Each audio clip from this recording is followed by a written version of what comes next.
Living in Alaska is something very few people truly understand. While many of us think of cold winter days as uncomfortable, the stars of life below zero face a much harsher reality. They deal with temperatures that can drop to 50 degrees below zero, survive by hunting and fishing, and live in places where modern conveniences simply do not exist. For them, survival is not just about food and shelter, but also about courage, strength, and determination. When the show Life Below Zero began on the National Geographic Channel in 2013, it introduced viewers to several people who had chosen to live in these extreme conditions. What started as a documentary-style series quickly became a window into the lives of people who had given up the comforts of modern society for a life of survival in one of the toughest environments on Earth. Over the years, fans became attached to these stars, watching them battle harsh weather, wild animals, and personal struggles. But as the show went on, many of these stars changed, faced challenges, or even left the series. Their stories did not end when the cameras stopped rolling. Today, many fans want to know, how are the stars of Life Below Zero doing now? From Sue Aikens to the Hailstones, from Andy Bassett to Jessie Holmes, each person has walked a unique path. Their lives continue to fascinate people around the world because their way of living is so different, yet deeply inspiring. One of the most memorable figures on the show is Sue Aikens. Known for her strength and independence, Sue became a fan favorite right from the start. She lived at Kavik River Camp, a spot located about 197 miles north of the Arctic Circle. This camp was not just her home, but also a place where travelers, hunters, and researchers could stay while exploring Alaska. Managing the camp was a huge responsibility because it meant fixing equipment, providing shelter, and being alert for dangerous animals like wolves and bears. Sue is best remembered for her toughness and her willingness to share her unusual life with the audience. One of the most dramatic moments in her life came in 2007 when she was attacked by a grizzly bear. The bear dragged her across the tundra, dislocated her hips, and even bit into her head. Despite her injuries, Sue managed to grab her rifle and shoot the bear, saving her life.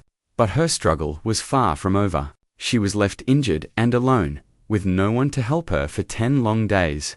Somehow, she survived, but the scars from that attack stayed with her for life. Fans of the show admired her strength and courage. And over the years, she showed not only her survival skills, but also her emotional side. She openly shared her pain when her granddaughter passed away, which made fans support her even more. In 2020, after 8 seasons, Sue left Life Below Zero. However, she continues to live in Alaska and still runs the Kavik River Camp. On social media, she describes it as her home and a one-of-a-kind camp that welcomes anyone brave enough to experience the Arctic. Another unforgettable family from the series is the Hailstones. Chip and Agnes Hailstone became well known not only for their survival skills, but also for their strong family life. Unlike some stars who lived mostly alone, the Hailstones survived as a large family, raising their children in the wilderness. Chip, originally from Montana, moved to Alaska when he was 19 years old. What started as a short visit became a permanent life choice. In Alaska, he met Agnes, a native Inupiaq woman who had grown up learning traditional survival skills.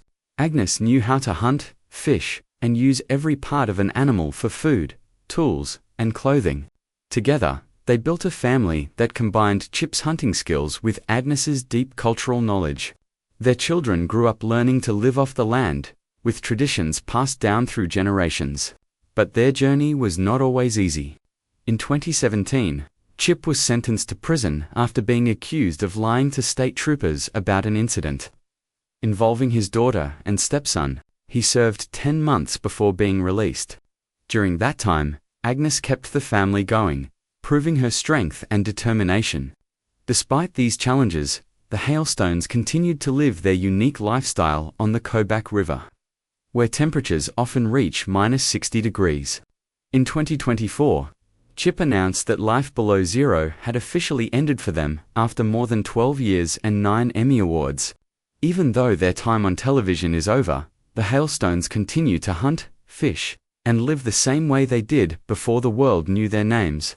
Their story remains one of tradition, family unity, and resilience.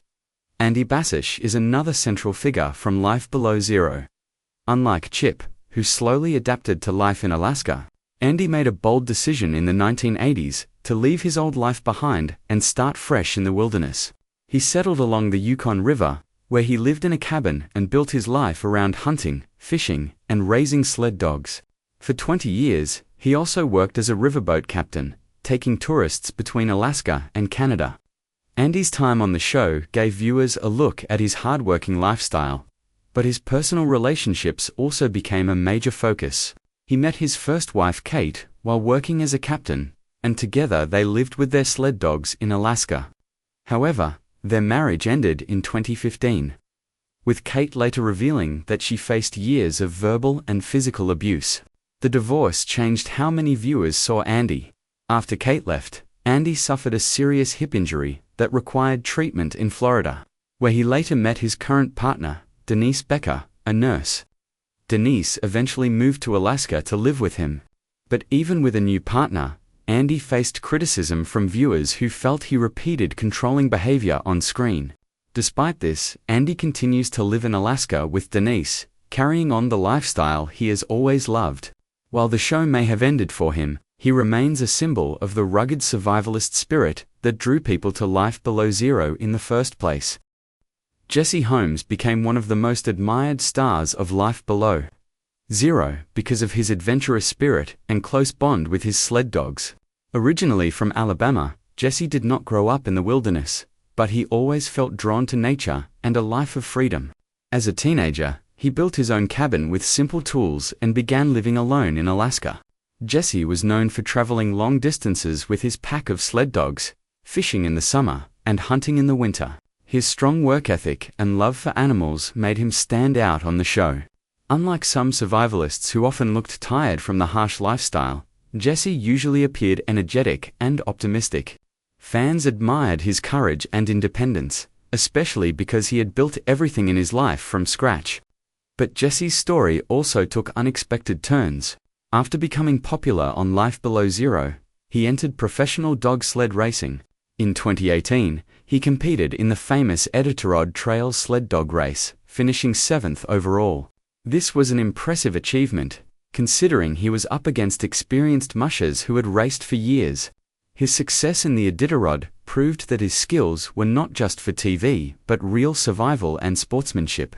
However, Jessie eventually decided to leave the show to focus on his racing career and to build a more settled life. He moved to a small Alaskan community, where he continues to raise and train sled dogs. Jessie has also been active in rescue missions, helping during Alaska's floods and disasters by using his sled dogs for transportation. Today, he remains one of the most respected former stars of the show, admired not only for his time in front of the camera, but also for the way he continues to live with determination and compassion. Glenn Villeneuve is another unforgettable personality from Life Below Zero, but his story is quite different from many others. Born in Vermont, Glenn did not have an Alaskan background, but he always dreamed of living a life in the wilderness. In 1999, he moved to Alaska and settled in a cabin far from any roads, surrounded only by nature. Glenn was one of the few cast members who lived completely alone for long periods of time.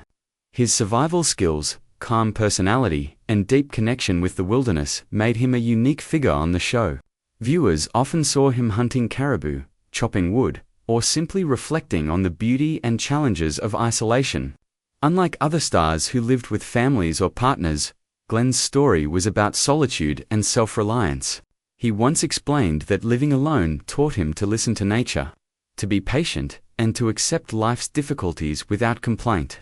However, his time on the show came to an end in 2019, when producers decided to stop filming his life. Glenn later explained that the decision was not his, but he accepted it with grace.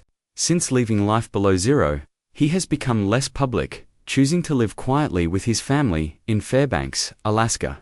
Occasionally, he appears in interviews or online discussions about wilderness survival, sharing his knowledge and experiences. Glenn's life shows that living below zero is not just about physical survival but also about finding peace in solitude. His calm and thoughtful approach to life in the Arctic left a lasting impression on viewers who appreciated his unique perspective on survival. Among the many stars of life below zero, Eric and Martha May Salatin stood out as a young couple who balanced love, partnership, and survival in Alaska. Eric was skilled in hunting, fishing, and building, while Martha May, a native Alaskan, brought deep cultural knowledge and strong survival instincts. Together, they represented a new generation of Alaskans who blended traditional and modern survival skills. On the show, viewers enjoyed watching their teamwork as they raised their son Lucas while living in Wiseman, a small village above the Arctic Circle. Their life seemed both harsh and rewarding, filled with daily challenges like chopping wood, repairing cabins, and hunting for food. But after 2 seasons, the couple disappeared from the series without much explanation. Many fans wondered what had happened to them and why they left. In truth, Eric and Martha May decided to step away from the cameras to focus on their family life and personal privacy. They moved south to run their own hunting and guiding business, taking tourists on outdoor adventures in Alaska. While they are no longer part of life below zero, they still live a lifestyle connected to nature, just in a different way. For many fans, their sudden departure was disappointing. But it also reminded people that not everyone wants to live under the spotlight. The Salatins continue to thrive, raising their son and working together, proving that survival in Alaska can take many different forms. Michael Manzo was one of the later additions to Life Below Zero, but he quickly caught the attention of viewers because of his unusual way of living. Unlike others who relied mostly on cabins, snowmobiles, or sled dogs, Michael often traveled with his handmade canoe, exploring rivers and lakes in remote areas of Alaska. He described himself as an adventurer who wanted to stay connected to the land in traditional ways. His focus on fishing, trapping, and canoe travel gave the show a fresh perspective. Many fans found his lifestyle fascinating because it showed that survival is not just about hunting big game or living in a cabin, but also about using creativity and traditional methods to live with nature. Michael's time on the show was short, however. After only 1 season, he left, and fans were left wondering about his future. Reports later revealed that Michael continued to live a semi-nomadic lifestyle, traveling through Alaska and practicing his outdoor skills. Unlike other stars who became more public after leaving, Michael has stayed mostly private, rarely posting on social media or giving interviews. In a way, this mystery has made him even more interesting to fans who admired his free spirit. Today, he is believed to still be living in Alaska, continuing his adventures far from cameras and the noise of modern life. His story shows that some people choose the wilderness not for fame, but for the pure joy of living close to nature. The stars of Life Below Zero may have walked different paths, but their stories share common lessons about life, survival, and human strength. Sue Aikens taught us about courage in the face of pain, surviving a bear attack, and building a life in one of the most dangerous places on Earth. The Hailstones showed the importance of family and tradition, proving that survival is easier when people work together. Andy Bassich reminded us that even those who seem strongest can face personal struggles and mistakes, but also the possibility of new beginnings. Jessie Holmes proved that passion and energy can turn survival skills into achievements like dog sled racing. Glenn Villeneuve showed the beauty of solitude and self-reliance, while the Salatins highlighted the value of privacy and balance in family life. Michael Manzo demonstrated creativity and adventure, showing that survival can also be about exploration and freedom. Together, these individuals represent more than just a television show. They represent the spirit of human resilience. Living in Alaska's harsh environment is not just a choice, but also a constant test of willpower. For viewers around the world, watching Life Below Zero was a way to escape into a world that is so different from our own daily lives.